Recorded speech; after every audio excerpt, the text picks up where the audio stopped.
अस्सलाम वालेकुम। आज हमारा प्यारा पाकिस्तान 79 बरस का हो गया है। कभी वो दौर था हमारे बचपन में जब अगस्त का महीना शुरू होते ही दिल में खुशी की एक लहर होती थी और दिल खुशी के जज्बों से सरशार होता था कि पाकिस्तान की सालगिरह आने वाली है और बड़े एहतमाम से 14 अगस्त मनाया करते थे। गो कि आज भी लोग बाजे बजाकर 14 अगस्त मना रहे हैं, लेकिन कितने लोगों के दिल में खुशी का एक एहसास भी है जो पहले हुआ करता था। ऐसा नहीं है कि लोग पाकिस्तान से अब मोहब्बत नहीं करते, लेकिन दुख की बात यह है कि इस निज़ाम की नफ़रत ने लोगों के दिलों में इतनी मायूसी पैदा कर दी है। इस निज़ाम की नफ़रत में लोग इतने बददिल हो चुके हैं कि लोगों के दिलों से पाकिस्तान की मोहब्बत का जज्बा मांद पड़ गया है। इस निज़ाम ने पूरी प्लानिंग से और पूरी कुव्वत से लोगों में इतनी मायूसी फैलाई है, लोगों को इस नहज तक पहुंचा दिया है कि वो अब सोचते हैं कि कुछ भी हो जाए ये सिस्टम नहीं बदलेगा। वो किसी भी तहरीक, किसी भी एहतजाज या किसी भी इनकलाब के बारे में यही सोचते हैं कि जो मर्ज़ी कर लो, कुछ नहीं होगा, कुछ नहीं बदलेगा, ये सिस्टम ऐसे ही चलता रहेगा।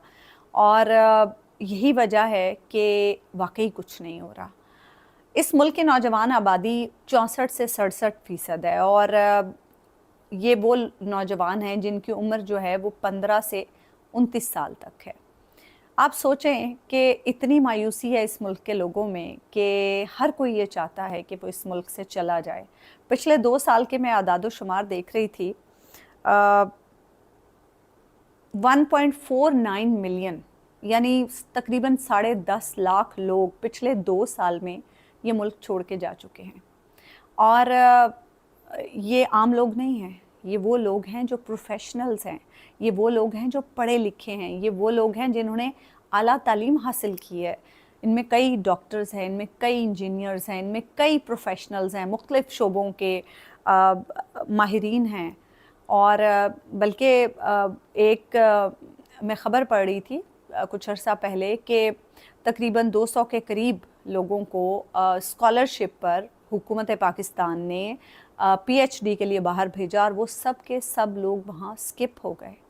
मतलब आप सोचें कि जो भी यहाँ से पढ़ने के लिए भी बाहर जाता है तो वो वापस यहाँ नहीं आना चाहता, क्योंकि मायूसी है, बेयकीनी है, रोज़गार नहीं है, आपकी कोई सेफ्टी नहीं है, कानून की अमलदारी नहीं है। तो ऐसे में क्यों कोई चाहेगा कि वो इस मुल्क में रहे और इस मुल्क में अपनी ज़िंदगी गुजारे। हर कोई यहाँ से निकलना चाहेगा। और फिर सोने पे सुहागा हम ये कहकर तसल्ली देते हैं कि ये ब्रेन ड्रेन नहीं है, ये ब्रेन गेन है, ये ब्रेन एक्सपोर्ट है। सबकी अपनी अपनी राय है। अगर हम आज थोड़ा सा एहतसाब करने की कोशिश करें कि इस मुल्क को नुकसान पहुंचाने में किसने कितना हिस्सा डाला, सियासतदानों ने कितना हिस्सा डाला, जर्नैलों ने कितना हिस्सा डाला, जजेस ने कितना हिस्सा डाला, ब्यूरोक्रेट्स ने कितना हिस्सा डाला, वकला ने कितना हिस्सा डाला, सहाफ़ियों का कितना हिस्सा था, आवाम कितनी ज़िम्मेदार थी, तो मेरे ख्याल है नतीजा यही निकलेगा कि सब ने हिस्सा बकदरे जुस्सा डाला। सब ने जितना जिसका वो कहते हैं ना दा लगा, उतना ही उसने हिस्सा डाला, क्योंकि पाकिस्तान के मुफादात से तो किसी को कुछ लेना देना नहीं है। सब ने अपने अपने मुफादात का तहफ़्फ़ुज़ किया।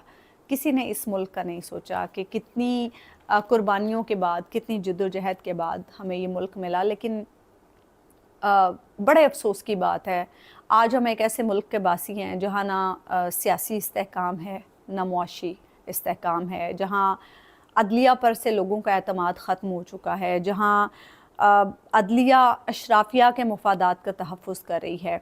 आज जस्टिस मंसूर अली शाह ने डॉन अखबार में एक आर्टिकल लिखा, द अनफिनिश्ड इंडिपेंडेंस, यानी अधूरी आज़ादी। अपने आर्टिकल में बड़ी अच्छी बातें उन्होंने लिखी, बड़े खुलकर अपने इदारे पर भी उन्होंने तनकीद की। उन्होंने कहा कि इस मुल्क को उतना संगीन नुकसान जर्नैलों और सियासतदानों ने नहीं पहुंचाया जितना अदलिया ने पहुंचाया है, जितना जजेस ने पहुंचाया है।